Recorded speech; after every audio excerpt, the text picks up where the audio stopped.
Justement. Ok. Bonjour à toutes et à tous et bienvenue dans cette nouvelle conférence avec la Société d'Histoire de Toronto et l'Alliance française de Toronto. Je suis Mélissa Cuvillier et je suis chargée de communication à l'Alliance française de Toronto. Et c'est un plaisir de vous recevoir encore une fois en ligne avec nous. C'est toujours un plaisir de vous voir aussi nombreux et nombreuses avec nous. Ce soir, nous vous retrouvons pour une conférence sur la découvrabilité territoriale co-présentée avec la Société d'Histoire de Toronto. Donc, avant de commencer, je tenais à souligner que les terres sur lesquelles nous sommes rassemblés à l'Alliance française de Toronto font partie des terres ancestrales des Premières Nations. Cette région fait partie du territoire traditionnel des Wendat, des Anishinaabe et des Haudenosaunee, des Mississaugas de la rivière Crédit et de la nation Métis. Voilà, je vois que vous arrivez tous encore au fur et à mesure, mais nous vous retrouvons donc pour la dernière conférence de l'année 2021, déjà. Mais nous sommes ravis d'avoir eu et de continuer à avoir ce beau partenariat avec la Société d'Histoire de Toronto depuis plusieurs années. Et nous sommes prêts à vous retrouver très vite en 2022 pour encore plus de conférences, que ce soit en ligne comme celle-ci ou dans notre théâtre. Peut-être que nous aurons encore plus de conférences dans notre théâtre très bientôt. Juste pour vous prévenir, cette conférence sera enregistrée et est d'ailleurs déjà enregistrée. Elle sera disponible sur la chaîne YouTube de l'Alliance française de Toronto et le lien vous sera envoyé dans les prochains jours. Aussi, si vous avez des questions, n'hésitez pas à rester jusqu'à la fin. On aura une période de questions-réponses à la fin, après 45 minutes de conférence. Donc, n'hésitez pas à réagir dans le chat ou clavardage ou à lever votre main pour poser vos questions à l'oral à la fin. Et si vous avez aussi le moindre problème technique pendant cette conférence, ça arrive, n'hésitez pas à envoyer des messages. On est là pour essayer de tout régler le plus vite possible. Donc voilà, maintenant je vais laisser la parole à Isabelle de la Société d'Histoire de Toronto. Merci Mélissa pour cette belle introduction. Je m'appelle Isabelle Montagnier, je suis la vice-présidente de la Société d'Histoire de Toronto et je vais vous parler un tout petit peu de la Société d'Histoire de Toronto avant de vous présenter les 3 conférencières de ce soir. Donc la Société d'Histoire de Toronto a été fondée il y a plus de 35 ans. Elle s'est donnée pour mandat de raconter l'histoire de la francophonie à Toronto et l'histoire de Toronto en français. La SHT est un organisme à but non lucratif qui dépend des dons et des adhésions pour son financement. Son fonctionnement est assuré par des bénévoles qui organisent chaque année des conférences et des visites guidées en français qui sont appelées History Tours.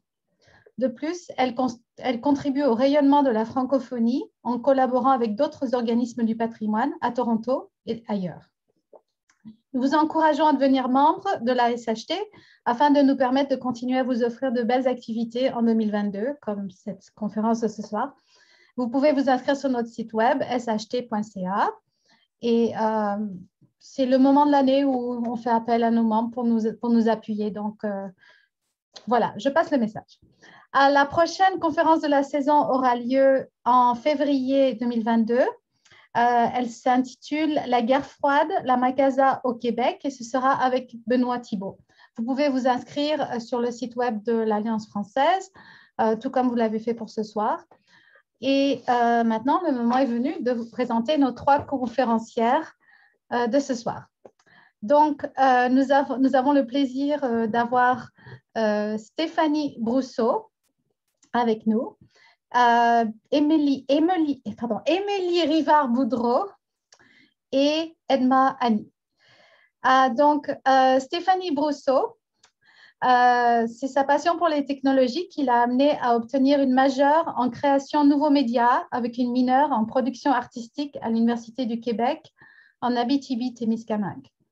Avec un stage en entreprise, elle s'est alors perfectionnée en graphisme, profession qui lui a permis de travailler sur plusieurs projets, notamment du côté du tourisme et du milieu culturel. C'est donc cette combinaison d'études en multimédia et la proximité avec le milieu culturel régional qui font de Stéphanie Brousseau une agente de développement culturel numérique qualifiée pour œuvrer au sein de l'administration régionale Baie-James.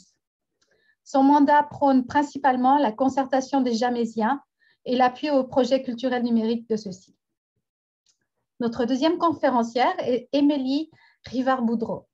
Donc, Émilie est une journaliste pigiste et recherchiste de Val-d'Or en Abitibi-Témiscamingue. Elle contribue à de nombreux journaux et magazines québécois. Depuis un peu plus d'un an, elle travaille aussi comme agente de découvrabilité territoriale avec Avantage Numérique. Ce projet l'a amenée à modifier et à créer des pages Wikipédia qui concernent son territoire. Elle a aussi contribué au développement du Wikiclub et du projet Wikipédia Croissant Boréal. Avec son enthousiasme contagieux pour l'univers Wiki, elle partage ses découvertes et encourage le public à participer de multiples façons à cette encyclopédie universelle en ligne. Et notre troisième conférencière est Edma Annie. Fière slasheuse autodidacte avec plus de 15 années d'expérience en gestion de projets, développement stratégique, communication marketing et création graphique, Edma Annie a développé avec le temps une expertise diversifiée lui permettant d'aborder chaque nouveau défi avec flexibilité et créativité. Diplômée en stratégie de marketing numérique, elle est aujourd'hui agente de développement culturel numérique au sein du Conseil de la culture de l'Abitibi-Témiscamingue, où elle adresse les enjeux de la transition numérique du milieu culturel. Donc maintenant, je leur laisse la parole pour vous en dire plus. Oui, merci Isabelle. Donc, je vais faire mon partage d'écran. Est-ce que vous voyez bien mon écran? Oui? Non? Oui. Parfait, merci. Oui. Je suis sûre, des fois, ça ne fonctionne pas. Donc, je vais vous parler du Hub Avantage Numérique, qui est une belle démarche qui s'est initiée, nous, par chez nous, dans laquelle nous, on a embarqué nos organismes, Edma Annie et moi-même, dans cette démarche-là, qui consiste à développer le numérique pour la culture, les affaires et les savoirs dans le croissant boréal. Le croissant boréal, c'est le nord du Québec, plus précisément la baie James, avec le nord-est francophone ontarien et l'Abitibi-Témiscamingue. Vous ne connaissez pas le croissant boréal, c'est normal, c'est un terme que nous avons nous-mêmes inventé et s'approprié un territoire parce qu'on s'est dit que c'est important que les gens se reconnaissent, se regroupent et se nomment ensemble. Donc, nous sommes le croissant boréal. Avantage numérique, c'est un hub virtuel, physique et mobile qui dessert les secteurs de la culture, des savoirs et des affaires. Ça vise le développement de l'écosystème créatif, entrepreneurial et technologique du croissant boréal. Donc, je vais vous l'expliquer un peu plus loin, un peu en détail, c'est plus qu'est-ce que ça fait, cette débite-là. Ce qui est important de savoir, c'est que tout le monde au sein d'Avantage numérique fonctionne sous une charte des valeurs et ont des principes communs qu'ils partagent et qu'ils respectent dans tous les projets qu'ils mettent en place, dont le partage, l'ouverture et la collaboration. L'action comme principal levier, et ça, c'est notre force qu'on a, c'est vraiment, on est dans l'action. On fait quelque chose, on a une idée, on le teste. Des fois, on fait des erreurs, des fois, on se trompe, mais ça permet d'apprendre de ces erreurs-là et ça permet aux autres de ne pas les faire quand ils veulent essayer quelque chose. Ils peuvent déjà commencer une coche un peu plus haut que ce que nous, on a fait en essayant au début. Ensuite, il y a bien sûr la créativité, l'innovation, c'est notre source d'inspiration. L'humain avant tout, c'est un principe très important dans cette démarche-là, dans le Hub Avantage numérique. Et l'éco-responsabilité, clé de la pérennité, on le sait, le numérique, même si c'est du numérique, il faut quand même penser derrière à avoir une pensée écologique et tout ça. Ça, c'est une orientation dans laquelle on s'enligne tous. C'est des principes qu'on garde toujours en tête quand on monte des projets. Les services qu'offre le Hub Avantage numérique, on met en valeur l'offre technocréative du croissant boréal. Donc, on fait la veille de tout ce qu'il y a. On essaie d'échanger ensemble et d'apprendre et tout ça et de s'impliquer dans des projets. Donc, organiser des activités de médiation numérique, bien sûr, en lien avec les technologies numériques, un peu partout sur le territoire du croissant boréal. On soutient la réalisation de projets innovants. On favorise l'accès aux ressources matérielles et aux expertises. Ça, c'est un chantier sur lequel on travaille présentement pour que tout le monde puisse toucher à des petites bébelles numériques le fun et aussi apprendre des choses comme les wikis.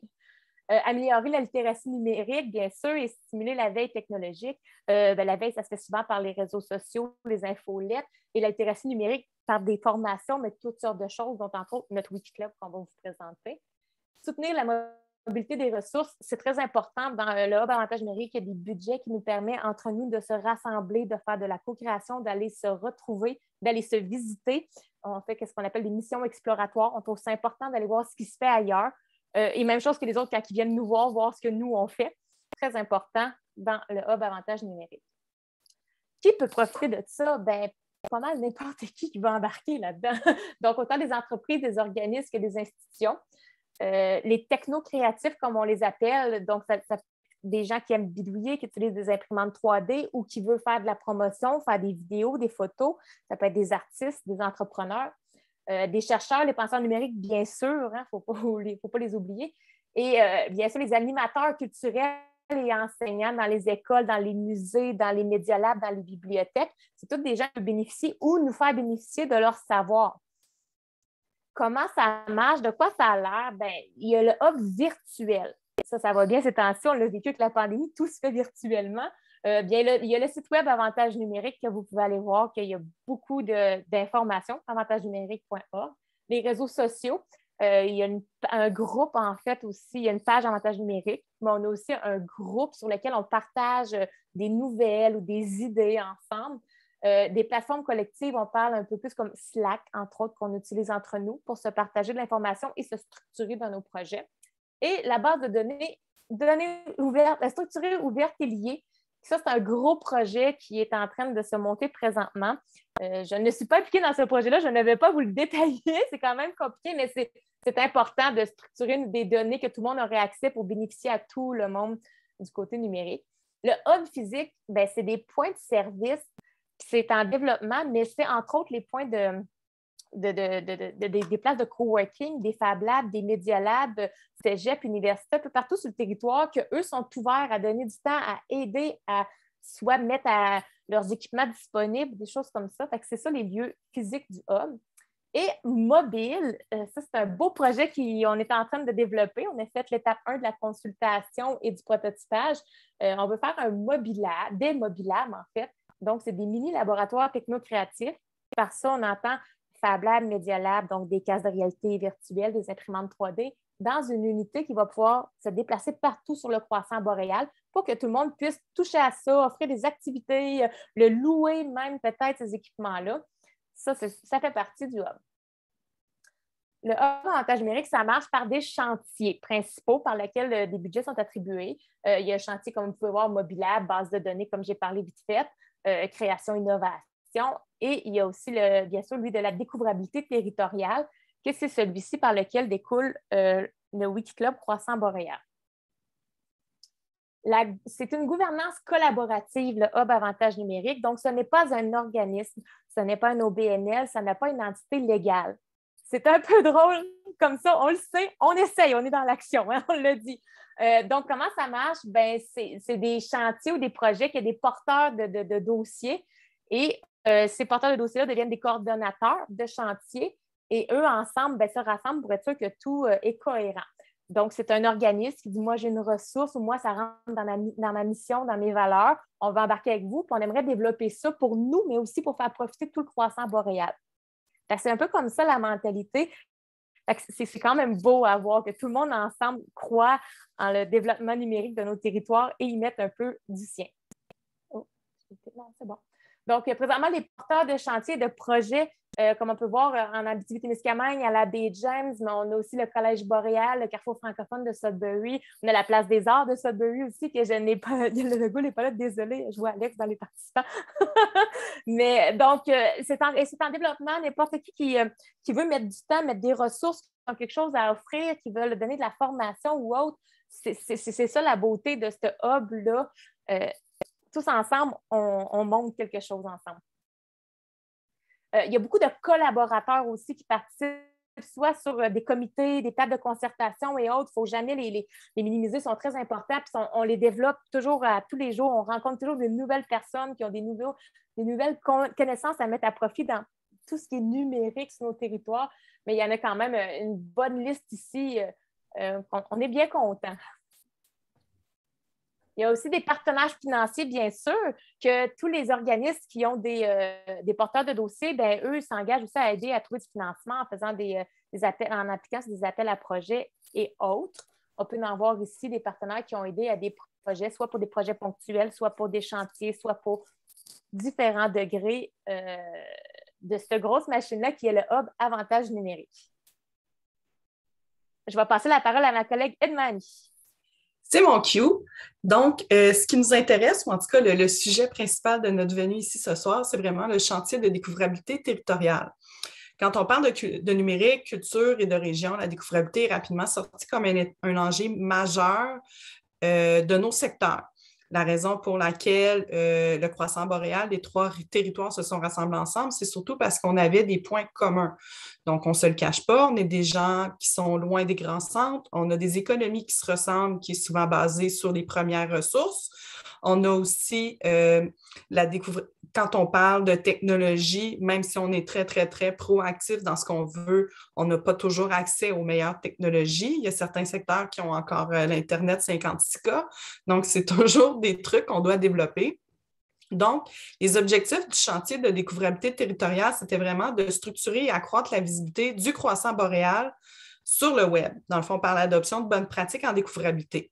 On a voulu aussi augmenter la présence du croissant boréal dans le monde des données ouvertes et liées. Donc, on parle vraiment là, d'adopter des bonnes pratiques dans le web sémantique, entre autres. On est un comité de coordination. Dans le fond, puisqu'on est 3 territoires, on est 3 co-coordonnateurs. Donc, vous avez eu Stéphanie qui est avec nous du côté de l'administration régionale de la baie James qui couvre le territoire jamésien. Ensuite, il y a moi qui est au Conseil de la culture de l'Abitibi-Témiscamingue. Et ensuite, une personne qui vient se joindre tout juste à l'équipe il y a quelques semaines, qui est ici ce soir, mais qu'on ne lui a pas demandé de parler parce qu'il serait plutôt inconfortable. Il ne serait pas confortable à parler de tout ça. Il n'est pas encore très adapté à nos projets. Mais c'est Alex Tétrault qui est ici et qui, lui, est du côté de la Place des Arts de Sudbury, donc qui est vraiment notre 3e pilier là, du comité de coordination. Ce comité de coordination-là, dans le fond, a des plans d'action et des initiatives, dont, entre autres, le réseau des agents de découvrabilité territoriale, dont Émilie fait partie, qui, eux, ont développé divers projets, le Wikiclub, entre autres, le Wikiprojet, et on a d'autres projets aussi qui viennent se rattacher à ça, dont le projet Culture 3.0 qui est développé du côté du Conseil de la culture, qui a des initiatives différentes. Le chantier de découvrabilité territoriale, à ce jour, c'est plus de 600 éléments Wikidata qui ont été créés ou consolidés.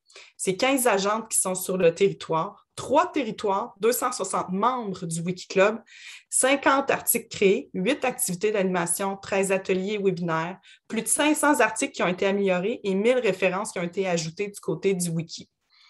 Donc, c'est un très, très beau chantier.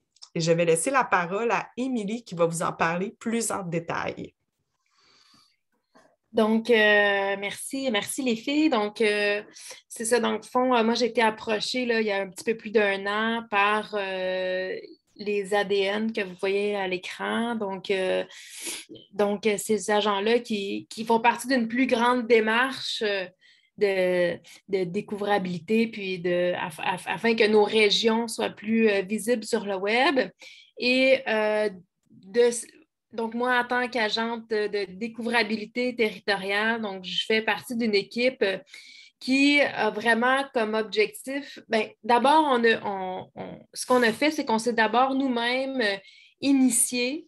On a appris sur ce qu'était Wikipédia et les autres projets Wikimédia. Parce que Wikipédia, en général, les gens, on connaît bien ça, mais Wikipédia fait partie d'un monde, d'un univers de projets qui s'appelle de Wikimédia.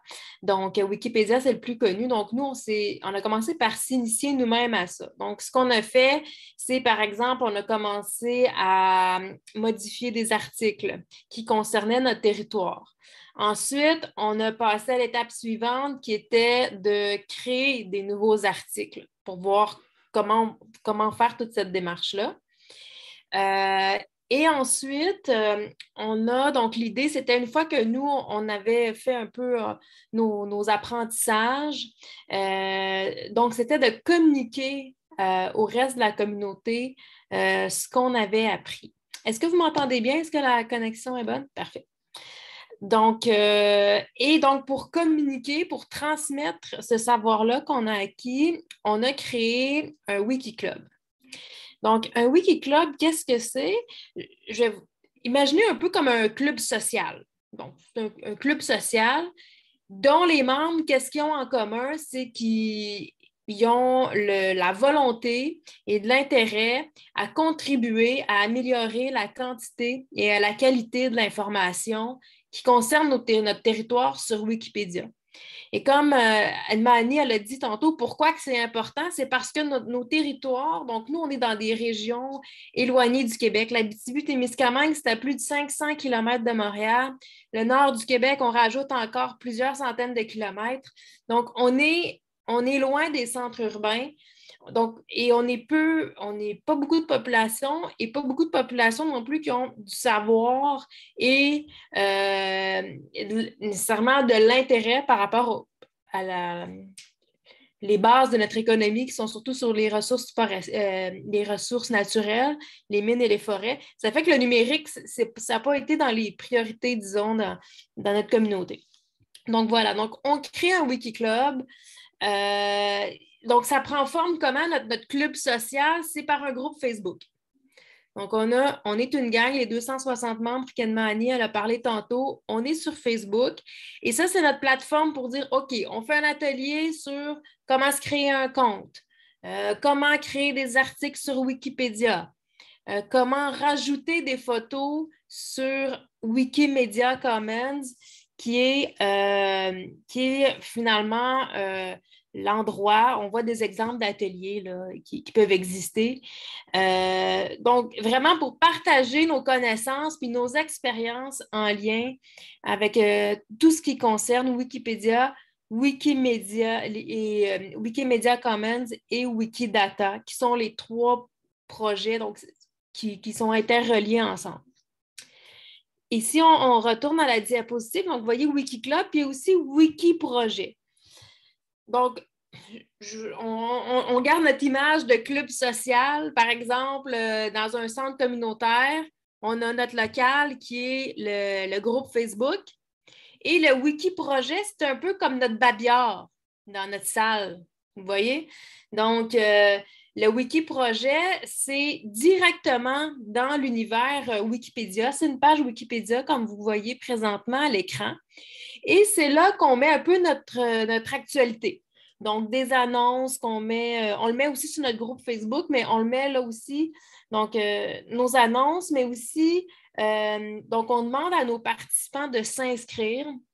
Donc, c'est une façon de connaître les autres collaborateurs, de créer une communauté, puis aussi d'identifier, c'est vraiment comme un carnet de bord finalement, de dire c'est quoi les efforts qu'il faut faire, qu'est-ce qu'on a identifié qu'on devrait faire comme travail pour améliorer ce qui concerne notre région sur Wikipédia. Donc là, vous voyez, donc, on a fait un travail de dire qu'est-ce qui devrait être fait. Ce que vous voyez, les liens en rouge, c'est des pages qui n'existent pas et que nous, on considère qu'ils devraient être faites.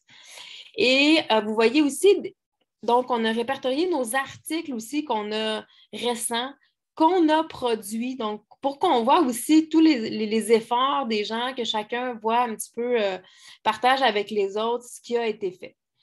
Donc, c'est le genre d'informations qu'on retrouve là, puis aussi des outils.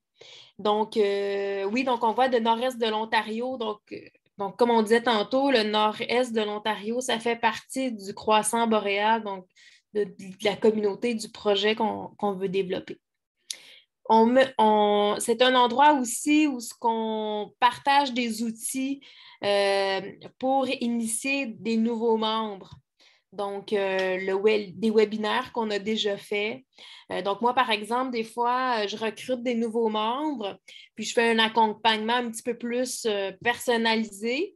Donc, je dis aux gens, OK, je te conseille de visionner tel webinaire ou atelier, je pense que ça va t'aider. Donc, je les réfère sur le projet.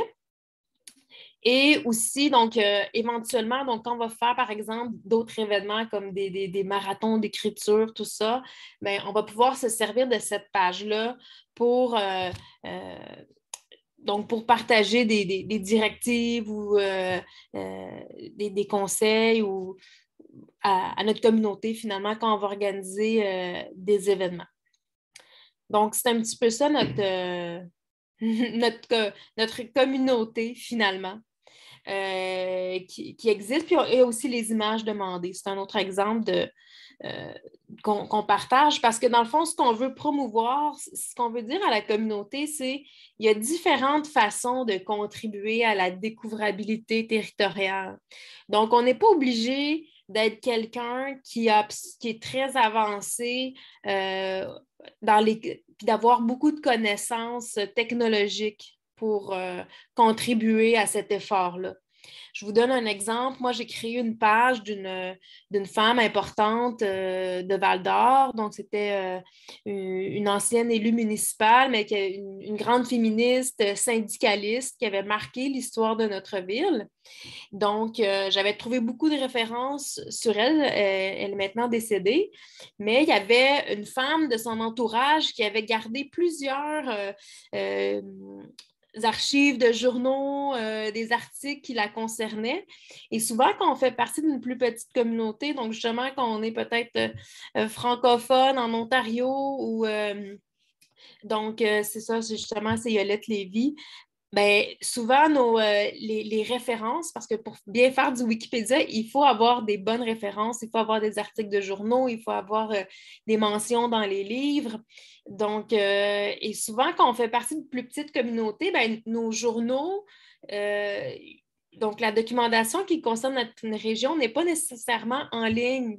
Donc, c'est là souvent que peut-être justement des sociétés d'histoire, des gens, des retraités, des sages de ce monde qui conservent la documentation, mais même s'ils n'ont pas d'intérêt ou de connaissances ou à les jouer dans Wikipédia ou les autres projets Wikimedia, bien, ils peuvent faire partie de cette communauté-là en partageant, entre autres, de la documentation qu'ils ont pu garder. Et là, ça fait un travail d'équipe, voire aussi intéressant, intergénérationnel, à partager des connaissances, des documents. Puis après ça, bien, ça devient accessible à tout le monde. Donc, c'est ça nos deux projets. Donc, vous avez un exemple de la programmation qu'on a fait là, au courant de l'hiver dernier. Donc, pour le moment, c'était des événements qu'on a surtout tenus en ligne. On a aussi fait des séances d'accompagnement, par exemple. Donc, moi, je me branchais en ligne là, pendant 2 heures un jeudi soir. Puis là, je dis aux gens, si vous avez des questions, venez me voir, je suis là. Ou des fois, ben, je voulais faire une modification, donc je faisais en direct une modification pour que les gens fassent juste regarder ce que je fais. Puis en même temps, moi, je commentais ce que je faisais pour partager ce que j'avais découvert. Donc, et on a aussi invité, donc, ce qu'on voit, Webinaire Observatoire de l'Abitibi-Témiscamingue, donc, un autre organisme qui pouvait partager notre communauté. Bon, dans ce cas-ci, ça pourrait être, par exemple, la Société d'histoire de Toronto, qui donnerait un webinaire pour dire comment elle peut aider les gens à contribuer à Wikipédia. Donc, elle pourrait parler des différents, je ne sais pas moi, répertoires, registres, journaux qu'elle a dans ses locaux, par exemple. Ou peut-être même outils numériques si elle en a. Donc, voilà. Donc, c'est des choses qu'on a fait ensemble, puis on espère faire plus de rassemblements en personne. Sinon, moi, ma passion, ce qui est relié peut-être avec mon métier de journaliste, c'est-à-dire, c'est de profiter d'événements qui ont lieu dans notre territoire pour faire une action sur Wikipédia. Donc, pendant le Salon du livre de l'Abitibi-Témiscamingue qui se tenait au mois de mai, bien là, on a réalisé que l'événement n'avait pas de page d'article Wikipédia en son nom, alors que tous les autres salons du livre québécois avaient un article. Et c'était l'événement culturel le plus ancien de notre région. Donc, c'était vraiment étonnant qu'il n'y ait pas de page. Donc, en équipe, ce qu'on a fait avec les archives du Salon du livre, ils nous ont partagé des revues de presse qu'ils avaient numérisées. Et en équipe, on a réussi à lancer pendant le Salon du livre l'article Wikipédia sur le Salon du livre de l'Abitibi-Témiscamingue. Ce que vous voyez, Miaja, le 9 septembre, donc c'est un événement culturel Anishinaabe, donc algonquin, qui a lieu chaque année chez nous. Donc, ce que j'ai fait, c'est que j'avais un kiosque, j'avais un stand. Et là, ben, j'expliquais aux gens ce qu'on faisait avec le Wikiclub, mais c'était aussi une façon de consulter les gens, les Algonquins qui étaient sur place, en leur demandant, vous, qu'est-ce que vous aimeriez lire de votre histoire ou de votre culture ou sur vos personnalités importantes sur Wikipédia? Donc, je prenais en note ce qu'ils m'ont dit et après, je l'ai écrit justement sur la page du projet pour que d'autres membres de notre Wikiclub puissent s'inspirer finalement de ce que les gens de la communauté trouvent important qu'on retrouve sur Wikipédia. Sinon, donc, un autre exemple, atelier à l'école secondaire, le but initial, c'était de recruter des nouveaux collaborateurs auprès des adolescents. Donc ça n'a pas fonctionné, mais ça a quand même permis d'aller visiter ces jeunes de secondaire 5-là, leur expliquer ce que c'était vraiment Wikipédia, parce que souvent les gens disent « ouais, c'est pas fiable, on peut pas s'y fier », mais quand on connaît bien comment ça fonctionne, on est capable de faire la part des choses sur qu'est-ce qui est bon et ce qui n'est pas bon sur Wikipédia. Donc, quand on parlait de littératie numérique tout à l'heure, bien, c'est un petit peu ça aussi la démarche. Donc, quand on comprend bien comment que ça fonctionne, même si on n'y contribue pas, bien, quelque part, collectivement, c'est mieux. Donc, ce qu'on a fait, c'est qu'on fait des jeux aussi avec Wikipédia. Donc là, dans ce cas-là, les jeunes étaient ensemble et on a fait une course wikipédienne. Donc, l'idée, c'est de partir d'un article. Donc, on donne l'article de départ, on donne l'article final et les gens doivent trouver le chemin pour s'y rendre en cliquant seulement dans les hyperliens de Wikipédia. Donc, on essaie aussi de jouer un petit peu avec ça, puis de découvrir, quand on garde en tête la découvrabilité territoriale, c'est qu'on essaye de rester dans l'univers, par exemple, on en a fait une course wikipédienne puis qu'on reste toujours dans des liens qui concernent l'Ontario ou l'Ontario francophone, le nord-est de l'Ontario. Donc, ça fait découvrir des pages aux gens qui ne savaient pas que ça existait ou des informations sur leur territoire qui ne savaient pas qu'il existait. Donc, c'est le genre de choses qu'on a réalisé là, au cours de la dernière année.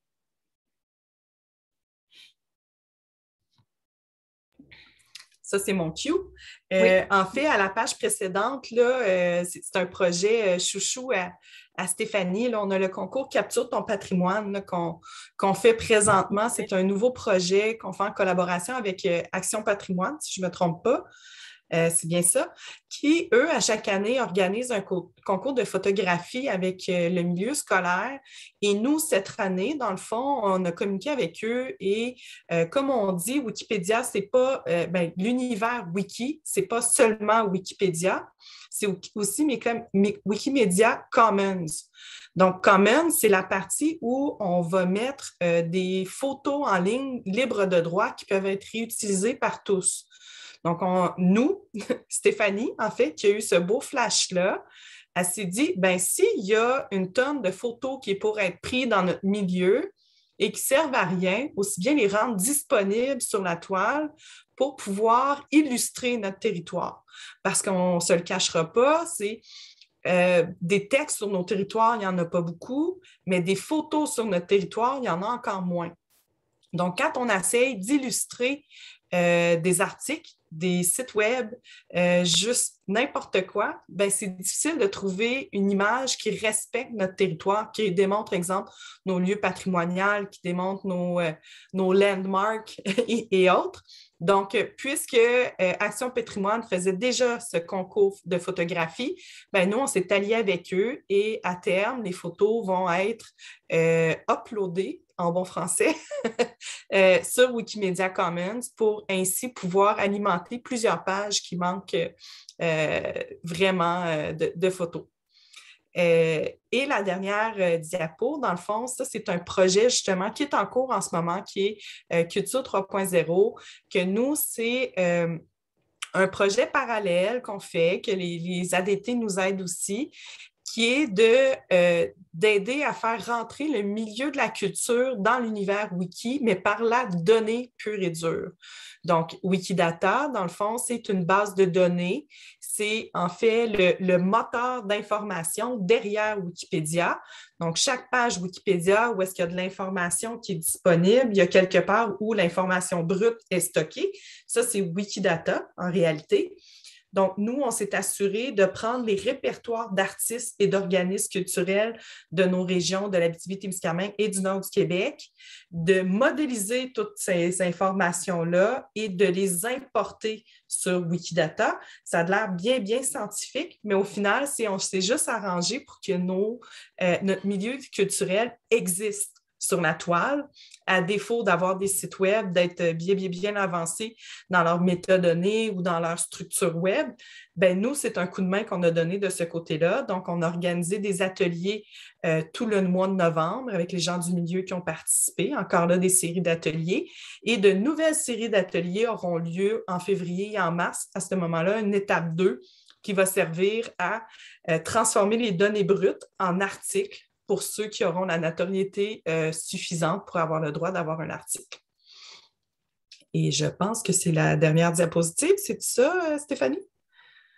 Si je ne me trompe pas. Oui, mais je vais aller prendre le temps pendant qu'on a tout le monde, puis je t'en partage d'écran. Si jamais vous voulez trouver notre projet pour aller voir les liens, les vidéos, si, exemple, vous êtes curieux, bien, la manière de trouver ça sur wikipedia.org, c'est en tapant projet, croissant boréal. Mais il ne faut pas qu'il y ait d'espace entre les projets et le 2 points. Il faut écrire croissant boréal. Et si jamais vous voulez visionner toutes les formations qui ont été données par nos ADT, nos agents de découvrabilité territoriale, quand vous cliquez sur visionner, ça va aller sur YouTube, la chaîne YouTube, que là, je vais espérer que le son ne va pas vous partir dans les oreilles. Non, c'est bon. Donc, comme là, on est sur une formation qu'on voit les principes fondateurs de Wikipédia. Donc, si ça vous intéresse, vous pouvez aller la voir.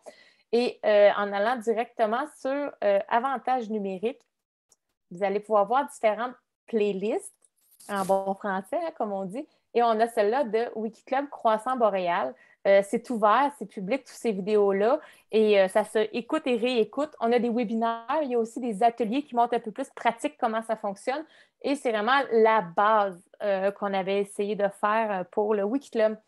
Donc, c'est vraiment pour tout le monde. Puis si vous voulez joindre le groupe Facebook aussi, vous pouvez faire une demande pour vous joindre. Faites rejoindre le groupe. Vous allez pouvoir voir nos discussions. Écrire vos questions. Il ne faut pas être gêné non plus. On aime ça discuter entre nous aussi. Des fois, on ne connaît pas la réponse. C'est souvent ce qui arrive, en fait. Souvent, on ne connaît pas la réponse, mais ensemble, on trouve les réponses. On essaie vraiment, si quelqu'un a une volonté d'être sur Wiki, on va trouver une manière de faire tous ensemble pour le réaliser. Les liens ont été partagés dans le chat, justement, là, pour le groupe Facebook et notre Wiki-projet. C'est sûr que nous, ça fait quand même un peu plus d'1 an qu'on baigne dans le projet, donc on oublie certaines choses des fois. Ce qui est bien à souligner, c'est que le Wikiclub du Croissant Boréal, c'est le 6e Wikiclub qui a été officialisé au Canada.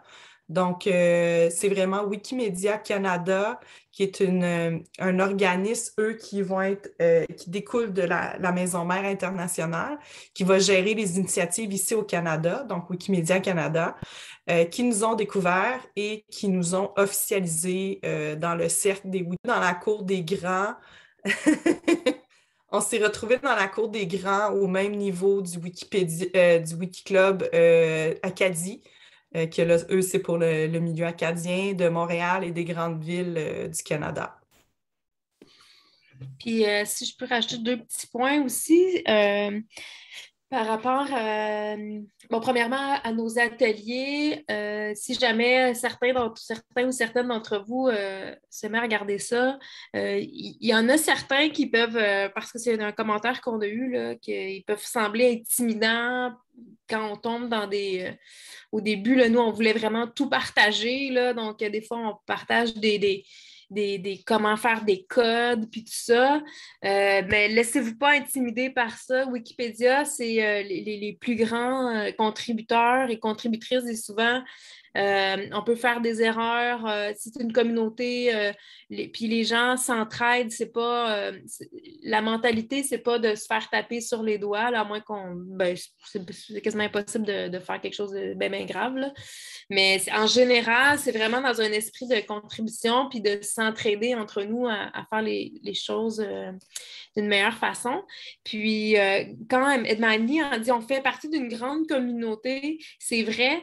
Mais l'importance, comme par exemple les francophones en Ontario, c'est qu'il y a probablement, donc on parlait, je ne sais pas moi, des francophones ou peut-être des Français qui ont contribué, je ne sais pas, à développer des choses importantes au Canada anglais, mais que ces personnalités-là, par exemple, sont présentes, ils ont un article sur le Wikipédia en anglais, mais pas en français. Donc, c'est de là l'importance de différents profils de contributeurs et contributrices parce que c'est les contributeurs aussi qui font les règles de Wikipédia, donc qui peuvent agir à modifier certaines règles. Donc, si c'est toujours des contributeurs, contributrices anglophones ou américains ou canadiens anglais ou prenez-le pas personnel, mais français de France, mais qui jugent de qu'est-ce qui est important de parler pour une petite communauté canadienne francophone, ben ça marche pas. Donc, on peut pas... ce qui est important pour le nord du Québec, c'est sûr que pour un Français qui habite Paris, ça peut paraître pas important, mais si c'est la personne qui a permis de défricher la ville, là, même si c'est un bûcheron, c'est vraiment important dans l'histoire de notre territoire. Donc, c'est de là l'importance qu'il y ait beaucoup de différents profils de contributeurs, puis particulièrement dans des territoires où on est un peu plus minoritaire. C'est ça que je voulais vous dire. Est-ce qu'il y a quelqu'un qui aurait des questions? On voit des hochements de tête, là, ça a l'air de parler à certaines personnes, mais n'hésitez pas à intervenir. Nous, on aime ça, là, jaser avec tout le monde. Je veux juste être sûre, Angela, elle a écrit dans le chat pour les liens. Je veux juste être sûre si elle les a bien vus. Ils sont juste avant son commentaire dans le clavardoir en bas, là. Sinon, je crois que, Mélissa, il y aurait peut-être moyen, quand vous allez renvoyer un courriel à tous, de rajouter les liens, hein? Oui. Bien sûr, on Parfait. voit tous ces liens. Question, commentaire, je n'oublie pas, ouvrez votre micro et parlez-nous.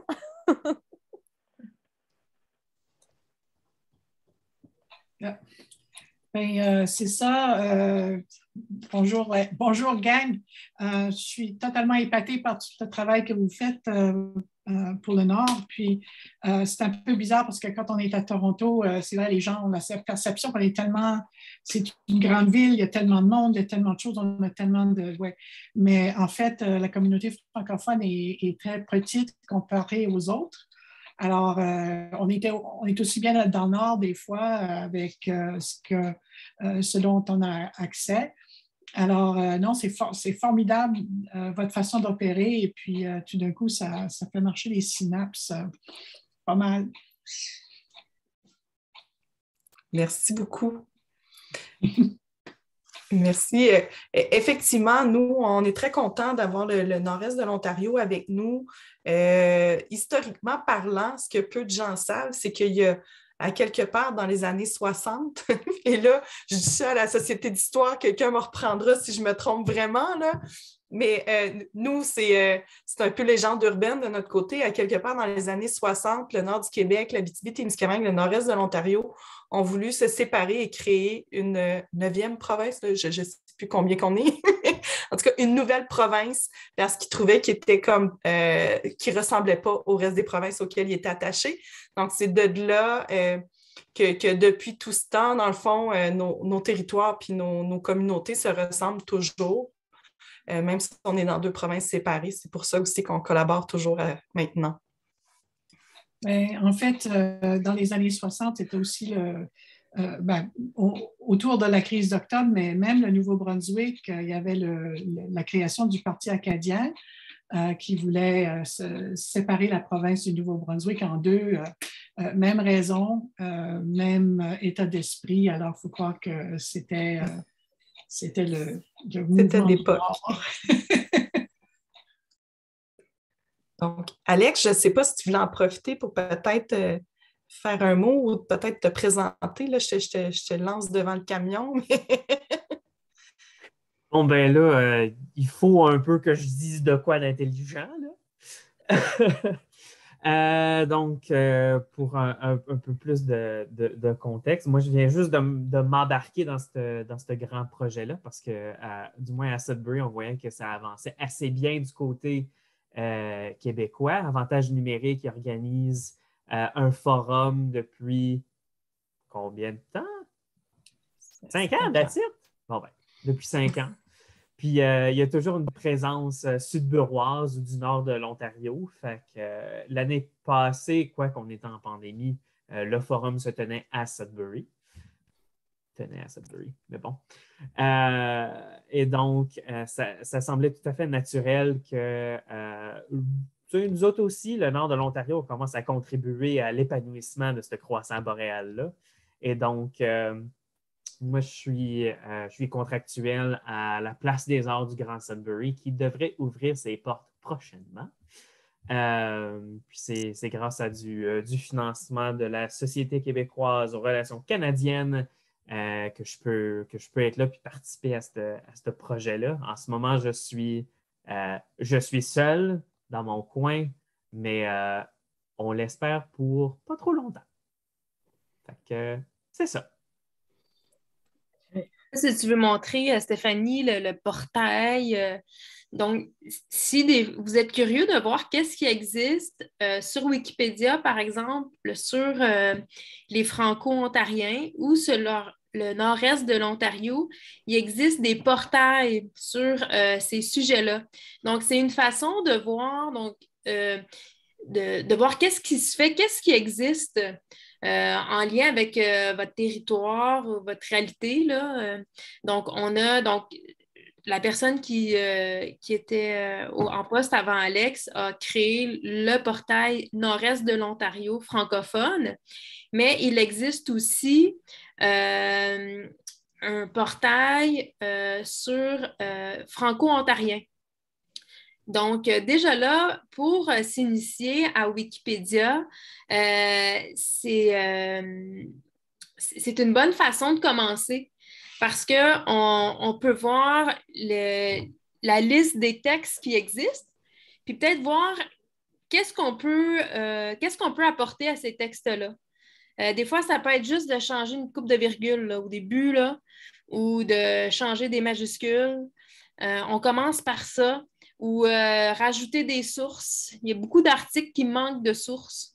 Donc, des fois, c'est de trouver un article de presse qui peut corroborer une information qui existe. Donc, vous voyez, il y a 509 articles actuellement liés au portail des Franco-Ontariens. Donc, c'est une bonne façon de découvrir qu'est-ce qui existe, puis trouver qu'est-ce qui vous intéresse là-dedans, puis comment y contribuer progressivement. Peut-être des fois, c'est juste de créer des liens entre certains articles ou trouver des fois des articles, ça c'est peut-être au niveau suivant, mais trouver des articles qui concernent les Franco-Ontariens, mais qui ne sont pas reliés à ce portail-là. Donc, une fois qu'on est capable de le faire, ben là, on peut rajouter des textes à ce portail-là, donc qui fait que sont mieux répertoriés ensemble.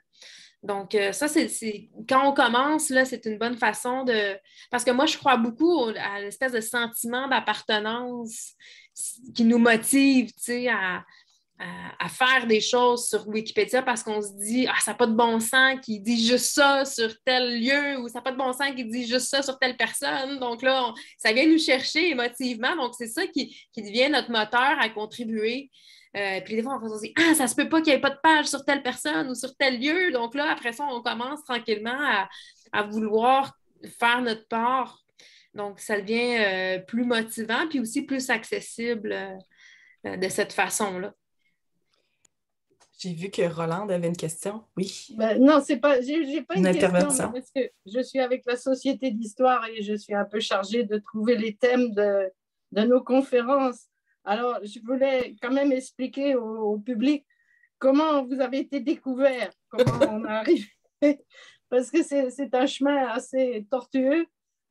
Et je voudrais vraiment, à Toronto, on a l'Express de Toronto, que je lis religieusement et je découpe des articles parce que je me dis, bah, tiens, ça peut être une conférence.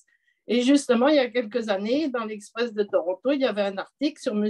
Robin Quentin qui disait qu'il travaillait pour la fonction publique du Québec, mais son bénévolat, il le faisait à écrire des articles pour Wikipédia.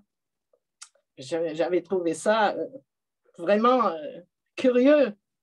Et alors, justement, j'avais contacté M. Quentin pour qu'il nous fasse une conférence et il avait dit oui. Et il avait dit, mais je pourrais inviter le Croissant boréal. Et puis, à la fin, M. Quentin a dû se retirer de son engagement de faire une conférence. Alors, je suis restée avec le Croissant boréal. Et puis là, j'ai vu que Boréal, le croissant, il dépassait en Ontario avec Sudbury. Alors, je suis très contente de voir qu'Alex est là. Et puis, qui sait, ça peut conduire ailleurs. Mais voilà comment c'est pas en ligne, mais il y a des cheminements qui se font aussi, enfin comme ça, des articles qui nous arrêtent. Et puis, plus tard, ça devient sujet à une conférence. Alors, je vous remercie beaucoup. Parce que j'ai eu beaucoup de questions. Je ne savais pas expliquer découvrabilité.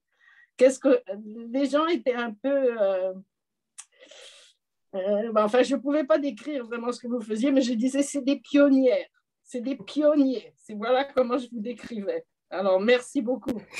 Enfin, c'est pas fini. Il y a des gens, mais je voulais vraiment vous dire comment c'était parti d'un article de l'Express. Bien, ça fait plaisir, on est contente d'être là. En fait, une petite description très simple de la découvrabilité, surtout quand on parle en termes de découvrabilité numérique, c'est la capacité d'un élément à être découvert sur le web sans qu'on en fasse la recherche express. Donc, c'est-à-dire, exemple, vous cherchez sur un sujet en particulier, c'est sa capacité à apparaître dans les résultats de recherche. Donc, plus on est présent sur le web, plus nos informations sont rattachées à plusieurs endroits, plus on a une capacité à ressortir dans les moteurs de recherche. Donc, nous, sur notre territoire, en fait, c'est que la plupart des gens vont avoir des fois des sites web, mais qui sont datés, qui ont besoin de mise à jour. Les bonnes pratiques ne sont pas toujours appliquées du côté de la donnée ou de la métadonnée, comme on dit, les valeurs descriptives derrière la page.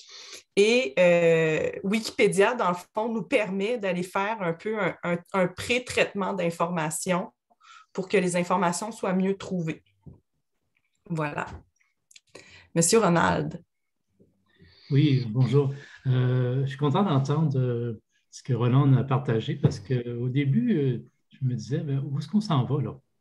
Et puis, j'étais un petit peu perdu. Je pensais que c'était, quand vous avez commencé à présenter le projet, je pensais que c'était juste une publicité avant qu'on commence le sujet. Mais je trouve ça fort intéressant. C'est une belle initiative. C'est comment aller être sur la carte, comme on dit. Alors, c'est de permettre de pouvoir aller chercher les richesses et les partager. Puis aussi, comme vient de dire Edna Annie, si on va en savoir, puis on fait une recherche, on va trouver quoi. Et puis, à ce moment-là, je me dis bien, quel serait l'avantage, entre autres, parce qu'il y a plusieurs personnes ici, mais entre autres, pour la Société d'histoire, quel serait l'avantage de pouvoir peupler Wikipédia avec des informations que les gens devraient savoir et puis qu'on peut partager. C'est un peu la question que je me pose.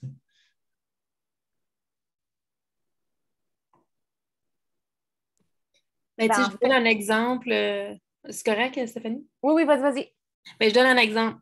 Donc, si on prend l'organisation comme telle, la Société d'histoire de Toronto, par exemple. Donc, elle peut être davantage découvrable elle peut avoir sa page Wikipédia juste pour elle. Mais même si elle n'a pas sa page Wikipédia, peut-être que sur la page de la Ville de Toronto, il y a une section qui est écrit organisme, par exemple. Puis là, on peut rajouter dans la liste Société d'histoire de Toronto. Je donne un exemple. Ou il existe peut-être un article Wikipédia, là, je donne des exemples, liste des sociétés d'histoire au Canada. Ou liste des sociétés d'histoire francophones du Canada. Et là, on pourrait rajouter en texte Société d'histoire de Toronto. Ou je ne sais pas, c'est peut-être la plus vieille société d'histoire du Canada. Je dis ça comme ça. Là. Fait que, il y a peut-être un article, là, je ne sais pas, juste sur les sociétés d'histoire, c'est quoi? Puis donner des exemples. Toronto a une société d'histoire francophone depuis 1964, mettons. Donc, c'est un petit peu ça. C'est de, par exemple, un artiste. Certains artistes ont une notoriété assez grande pour avoir leur propre page Wikipédia. Mais si ce n'est pas le cas, on peut quand même mettre le nom d'un artiste justement sur la page d'un théâtre, d'un musée, s'il a fait une performance marquante, ou sur la page d'une discipline, s'il se distingue dans cette discipline-là. Des fois, il existe des listes aussi sur Wikipédia, par exemple, liste des artistes franco-ontariens. Ça existe probablement. Fait que là, peut-être qu'il y a un artiste franco-ontarien qui n'a pas assez une grande notoriété d'avoir sa page à lui tout seul. Bien, peut-être que oui aussi, mais qu'on peut mettre son nom en rouge, comme on a vu tantôt, les articles qui n'existent pas encore, on peut les mettre en rouge pour dire peut-être qu'un jour il pourrait exister. Bien, on pourrait rajouter son nom sur la page des artistes franco-ontariens, par exemple. Donc, c'est des exemples Et sinon, la société d'histoire en elle-même, j'imagine qu'il y a probablement des personnalités ou des événements de l'histoire qu'elle aimerait mettre en valeur, que là, elle pourrait, encore une fois, soit créer des pages ou écrire sur ces sujets-là, par exemple, sur la page de la Ville de Toronto. Ou de mettre à profit aux autres les choses qu'elle a, la Société d'histoire. Donc, peut-être qu'il y a peu de gens qui consultent les archives dans les sociétés d'histoire, surtout de plus en plus de nos jours. Hein, les jeunes, souvent, sont plus sur Internet qu'aller dans une société d'histoire. Et là, nous, on a des agents d'équité territoriale qui sont dans des sociétés d'histoire. Et eux, ce qu'ils veulent surtout, c'est que les gens apprennent à utiliser les archives et aussi prendre les archives, que des fois, les photos, passées tant d'années, deviennent libres de droit. Et là, on peut les mettre sur le web et ça peut être utilisé de manière pour faire de la promotion. Donc, autant du tourisme ou de l'histoire ou même des projets éducatifs pour les enfants ou autres, ça va pouvoir être utilisé. Donc, c'est vraiment de mettre à profit les ressources qu'ils ont déjà dans leur mur, que les gens ne savent pas comment les utiliser ou où aller y chercher. Là, ils peuvent être utilisés par les gens pour être mis à profit sur le web et que ça soit ouvert à tout le monde. L'univers wiki, en fait, c'est surtout Wikipédia là, qui est le pendant le plus connu. Faut se rappeler, dans le fond, que c'est une encyclopédie. Mais c'est une encyclopédie collective, animée ou créée par la communauté. Donc, contrairement à des encyclopédies qui sont éditées par des grandes compagnies, que c'est eux qui décident des sujets, Wikipédia, c'est nous qui décidons des sujets qui vont être traités dedans. Donc, ça ne tient qu'à nous de rajouter des pages que nous, on considère importantes, des personnes que nous, on considère, les événements que nous, on considère. Donc, à partir du moment où on a, nous, un pouvoir de ce côté-là, d'ajouter des éléments dans cette encyclopédie qui est la plus consultée actuellement internationalement, ça nous permet de vivre et d'exister sur la toile au même niveau que bien d'autres sujets qui sont traités à plus grande échelle. Donc, c'est vraiment comme un petit pouvoir qu'on remet dans les mains de tous, de pouvoir exister dans une grande encyclopédie comme ça qui est consultée par tant de gens sur la planète. Et c'est surtout multilingue. Donc, c'est là que c'est intéressant aussi, parce que justement, les articles peuvent exister du côté anglophone, ça ne tient qu'à nous de les traduire pour qu'ils soient disponibles du côté francophone. C'est très bien dit, ça. Est-ce que ça répond à ta question, Ronald? Oui, effectivement. C'est parce qu'il y a tellement de belles choses qui sont découvertes dans la Société d'histoire par les bénévoles. C'est des histoires, c'est des personnages, c'est des endroits. Et puis, et ça mérite d'être connu. Et puis, vous savez, on fait tous des recherches tous les jours. Et puis, quand on voit Wikipédia qui répond au sujet qu'on cherche, on est heureux parce que, voilà, on a des sources. Et puis, je pense que c'est une bonne idée, mais c'est juste techniquement comment on fait ça. Là. Ben Faut avoir oui, une puis page, mettre sur une page un autre, puis tout ça, ou dans le ben dossier. absolument. Absolument, tu sais, puis comme vous dites, si vous trouvez des sujets ou des compléments d'information à la Société d'histoire de Toronto ou dans n'importe quelle autre société d'histoire, puis que ce n'est pas présent actuellement sur une page, il n'y a rien qui vous empêche d'aller rajouter un paragraphe sur la page d'un sujet en particulier. Donc, c'est ça la magie, c'est que vous avez de l'information supplémentaire, puis vous pouvez aller mettre à jour les pages. Parce que Wikipédia, dans le fond, c'est pas coincé dans le temps. Ce n'est pas une image fixe à un moment donné. C'est évolutif. Donc, c'est pour ça aussi que toutes les pages, exemple des politiciens, dès qu'il y a une élection, vont se faire mettre à jour. Mais ça, la mise à jour, ce n'est pas un système automatique qui le fait. Là. C'est une panoplie de petites personnes qui vont se connecter chacun sur leur compte puis qui vont faire des blitz d'édition parce qu'eux, ils ont envie que leur ville soit mise à jour, leur petite municipalité. La municipalité voisine, elle ne le sera peut-être pas, mais la mienne, elle va l'être parce que je vais l'avoir fait.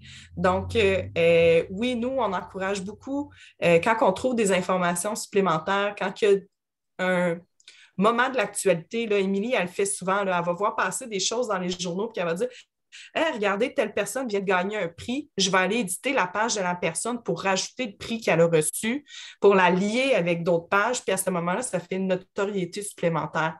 Donc, ce n'est pas toujours nécessaire de créer des pages nouvelles, mais des fois, juste de mettre à jour des pages existantes, c'est déjà bien parce que c'est un peu plus d'informations disponibles à tout le monde.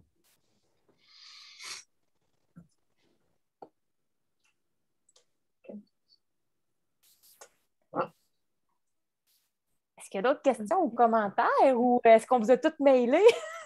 On vous a perdu? Non. Mais oui, c'est gros. Là. Juste un commentaire de plus. Une semaine avant la conférence, c'était...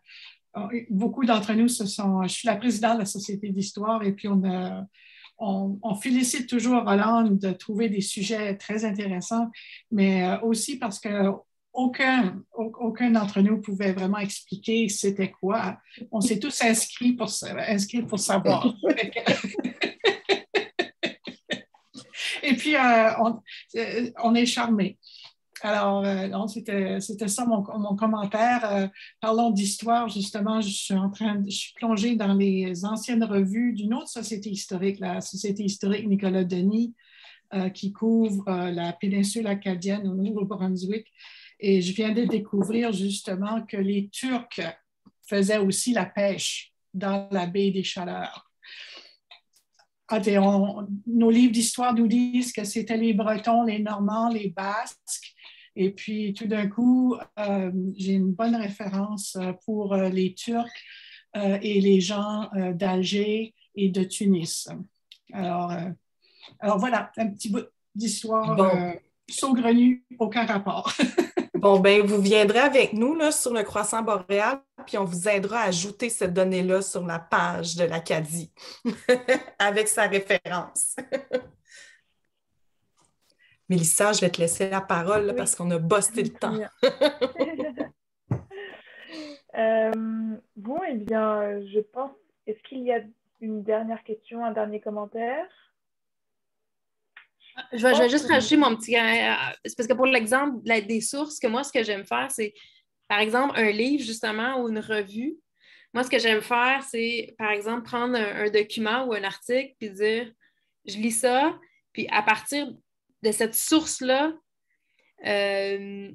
ajouter l'information dans un maximum de pages possible. Donc là, on a parlé de la page, la source que vous avez, l'article que vous avez, en tout cas, peut-être que vous pouvez changer la page de l'Acadie, mais peut-être la page de pêche acadienne, je sais de pas. La baie des Chaleurs, des Turcs, ouais, c'est ça, de exactement. l'histoire de la pêche. La pêche au Canada, ouais. C'est vrai que... Oh, Non, j'allais dire, les possibilités sont infinies. Vous nous avez ouvert plein d'horizons. Là, merci beaucoup. C'était vraiment passionnant. Et je suis sûre qu'on sera en contact à un moment donné. Merci beaucoup. Je rejoins Isabelle, c'est vraiment passionnant et c'est vrai que c'est très vaste. Il y a beaucoup à dire et c'est encore plus passionnant que c'est des outils que personnellement j'utilise tous les jours. Et c'est fou de savoir, c'est comme vous avez dit, Wikipédia, on pense que c'est automatiquement mis à jour. Enfin, c'est fou comment c'est mis à jour très très très rapidement. Et à chaque fois, je me suis toujours demandé, mais qui fait ça? Et du coup, c'est fou. Et j'aimerais beaucoup participer à une compétition, une course Wikipédia. Ça avait l'air... Des fois, je le fais, je me perds sur Wikipédia, donc je vois totalement comment ça peut être fait. Et ça doit être très drôle. Donc, merci beaucoup à vous. C'était très passionnant. Encore une fois, la conférence sera disponible sur la chaîne YouTube de l'Alliance française de Toronto et elle sera envoyée à tous les inscrits par mail. Donc, si vous voulez la repartager après, si vous connaissez quelqu'un qui n'a pas pu se connecter ce soir, il n'y a pas de souci, ce sera disponible et on vous l'enverra par mail dans les prochains jours. Nous, on se retrouvera pour d'autres conférences avec la Société d'Histoire de Toronto, commençant en février prochain. Et on se retrouve à l'Alliance française de Toronto en général pour d'autres conférences, d'autres films, d'autres concerts dès demain soir en fait, et dès janvier. Donc n'hésitez pas à nous rejoindre. Je vous mets dans le chat maintenant le lien pour découvrir tous nos événements dans cette fin 2021 et en 2022. Et encore une fois, merci beaucoup à vous trois. Merci Isabelle, merci Rolande. Et je vous souhaite à toutes et à tous une très bonne soirée et je vous dis à bientôt. Ciao.